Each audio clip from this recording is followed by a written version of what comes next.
Alrighty, guys. Round two of Super Rugby has finished, and what a weekend it was. Some big score lines, some tight tussles, and a big shock down in Christchurch where the Brumbies finally beat the Crusaders in Christchurch for the first time, I think, since 2000. So yeah, big result there, big surprise. But let's have a look at the Ruck and Puck 15, which is what everyone's here for. Alrighty, so here is the forward pack from the first round of Super Rugby. Front row, De Groot, Takiaho, Fletcher Newell. Second row, Jamie Hanna and Tupu Vai. Number 6, Samapini Finau.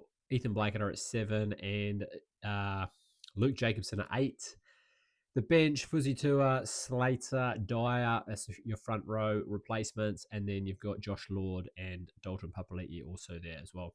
So that was the team after round one. Let's have a look at what's changed. And there's not a lot, to be honest, that has changed. But we have made a small change in the locks, and Jamie Hanna has moved to the bench with Josh Lord replacing him in the starting team. Josh Lord just had a really good game for a Chiefs. Had that big storming break down the straight through the Highlanders. That was enough to get him into the starting team, basically. But he's been great. It's nice to see him getting some games, and so far, touch wood, staying injury free. Jamie Hanna didn't do anything wrong. Just didn't do anything, as spectacular as Josh Lord. Tupi Vai obviously there with him. No change there. He is arguably, he's so good, right? Every week he's putting in a big performance, looking world class, and I don't see that changing anytime soon. All right. Samapini Finau has moved out of the Vibe 15 as he didn't play on the weekend. He was injured. TK Howden takes his spot. Look, could have gone with Torian Barnes, who had a good game for the Blues, came off the bench, scored a try, and had some big tackles. Also, Kalen Boschia. I was watching the breakdown, and they gave Kalen Boschia as the number 6 of the round. I didn't. Look, Howden, he had a lot of carries. I think he just the amount of work he got through in that game. He topped carries, he topped tackles as well for that game. He got through a lot of work, and I just think he's a little bit, I guess, I don't know, underrated.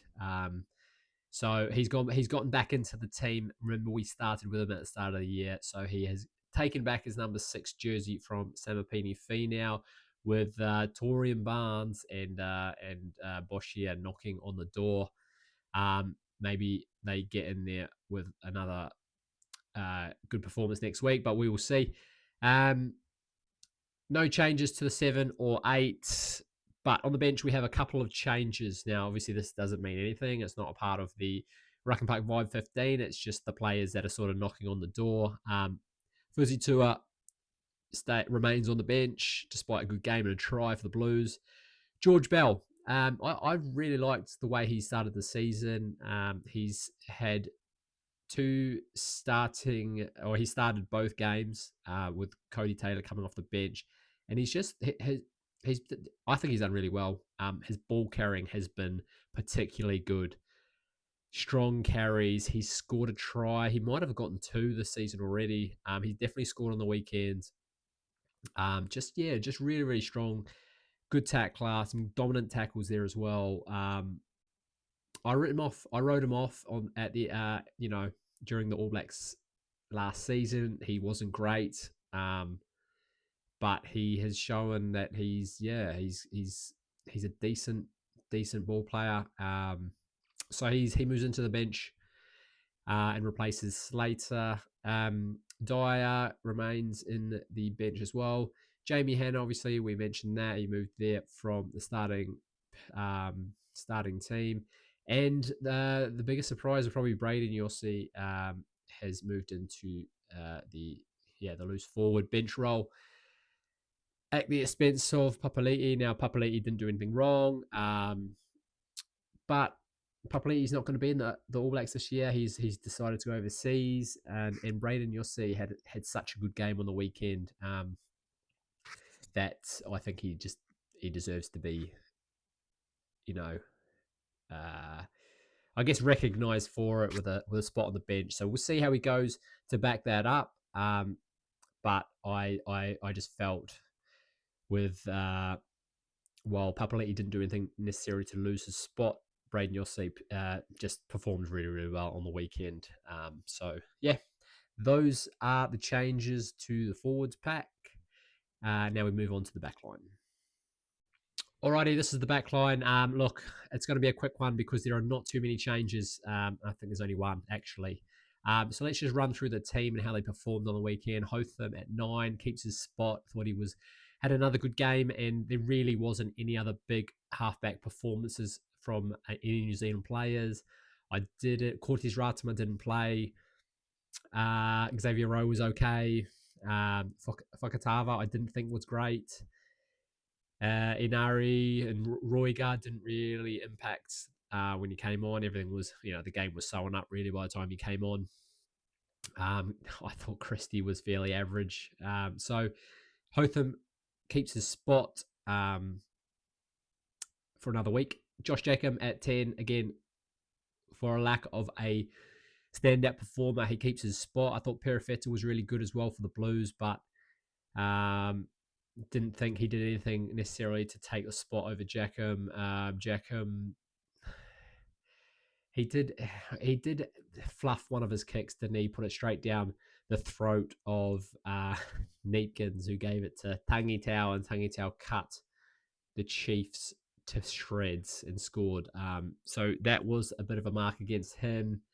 Could have been in hot water had that knockdown been given a yellow card, but I felt that he deserved to keep his spot, leading the Chiefs to another win. Tavatavanawai and Quintu Paia, again, I mean, you just can't move these two more exceptional performances. So they keep their spot. I mean, they're just so strong, like ball carrying, over the ball, especially Tavatavanawai. He's leading the Highlanders back line. He's leading the bloody Highlanders, the whole team. So he's so crucial to them. I don't know what they would do without him. And Tupai just as influential for the Chiefs. Caleb Tangitau, I mean, he out of this back line, out of the whole Ruck and Park 15, he is the guy who has just, he's been just exceeding all expectations. He's so good. Everyone knew how good he was, how much X factor he had, how talented he was, and we just saw it again. We see it every week. We saw it again on the weekend when he just sliced through the Chiefs' defense. So yeah, he's just, just not in any danger of losing that 14 jersey. Will Jordan keeps his spot because he's Will Jordan, and he did, while he wasn't spectacular, he did some good things on the weekend. And Ratamazavuki Neepkins, I just think, is just a super unsung hero for the Highlanders. Like, yeah, okay, they lost on the weekend, but that's the second game with two try assists. He just gives the ball at the right times. He knows when to run it. He knows when to pass. I really like his temperament, and he just looks super calm all the time. So yeah, in contrast, when you see like a guy for the Chiefs, Saturo, who I really don't. You just see the difference in class really between the two. So yeah, he gets that spot. For me, Cortes Ratama stays there on the bench. Keeps his spot.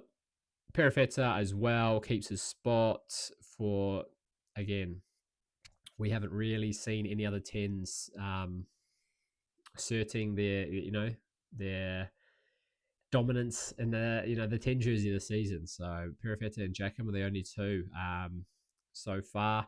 And then the only change is Lester Fainga'anuku moves out of the 23 altogether, and Jordie Barrett moves in. Jordie Barrett is just, he's so good. And he is just the perfect player to come off the bench. He can literally cover every position in that back line except probably halfback. In fact, I reckon Jordie has probably played at some point in his Hurricanes / All Blacks career. He's probably played every position except halfback. So including 10, second 5'8", centre, wing, and fullback. So yeah, he's just a super good player to come in off the bench, and he's so classy. Like, I imagine he will be in the starting team in the not too distant future because he is just so impactful. So that is the Ruck and Puck Vibe 15 backline. Let's just have a quick look at the whole thing altogether. Here she is in all her glory. The Ruck and Puck Vibe 15, as I said, Josh Lord comes into the starting team, as does TK Howden. Those are the only two changes to the 15. But we'll see what happens. Again, I just the biggest question mark for me in this team is 6, 7, and 8. Like, we're not seeing like just really outstanding performances yet. These guys are sort of in and around keeping their jersey because there's not much else. They're just they're doing the bare minimum kind of thing. Jacobson, Blackadder, they haven't really excelled. So we need some guys to stand up. Like even Howden. Like, maybe it'd be nice to see like Torian Barnes. I know I keep banging on about Barnes, but I think he needs some more game time. He keeps coming off the bench. It'd be nice to see the Hurricanes get going for a second week. See what Lakai can do at 7. You got Karifi to come back. So it is. I know it's only the second game of the tournament, but without Ardie Savea in the tournament, there's really not a lot of quality 7 performances coming out. The good thing is this weekend you do have Wallace Satisi. I think he is back for the Chiefs, so that'll be super interesting to see how he goes. There's a bit of competition for the 8 jersey. Well, actually, it's going to depend largely on where he plays, isn't it? Maybe Luke Jacobson moves to 7, or maybe Satiti ends up in that 6 jersey. I don't know. But yeah, that's it, guys. That's a Ruck and Puck Vibe 15 after round 2. Let's see what happens this weekend. We've got all New Zealand teams playing again. Friday, we have the the Highlanders and the Reds in Brisbane. We got a big New Zealand derby on Saturday. We've got the Crusaders up against the Chiefs, which is a massive game for the Crusaders. I mean, if they lose that, that's 3 in a row down the pan. They could be in real bother if they lose that one. We've got another massive game, Trans-Tasman clash, the Brumbies against the Blues. That's got, that's a big one too, because the Brumbies, after dealing with the Crusaders on the weekend, had the chance to smash another big New Zealand team and assert their dominance against New Zealand. So, I mean, I fancy them too. I don't see the Blues winning that, to be honest. They haven't been great to start the year, the Blues. So, yeah, that's got the Brumbies written all over it. We've also got the Hurricanes playing the Fijian Drua as well in Fiji, so that's a big game for them because it's super tough to go to Fiji and play over there with the travel and just the temperature and stuff like that. So yeah, some big games, some interesting games. Going to be cool to see what happens. Hopefully we get some movement in the Ruck and Puck Vibe 15. But yeah, that's it, guys. Let me know who I got wrong, who you would sub into this team, or who you'd take out. Give me a comment, give me a like, and please subscribe and follow along if you are keen to keep track of the Vibe 15. And yeah, have a good weekend, guys. Enjoy the rugby. Let's go, Canes.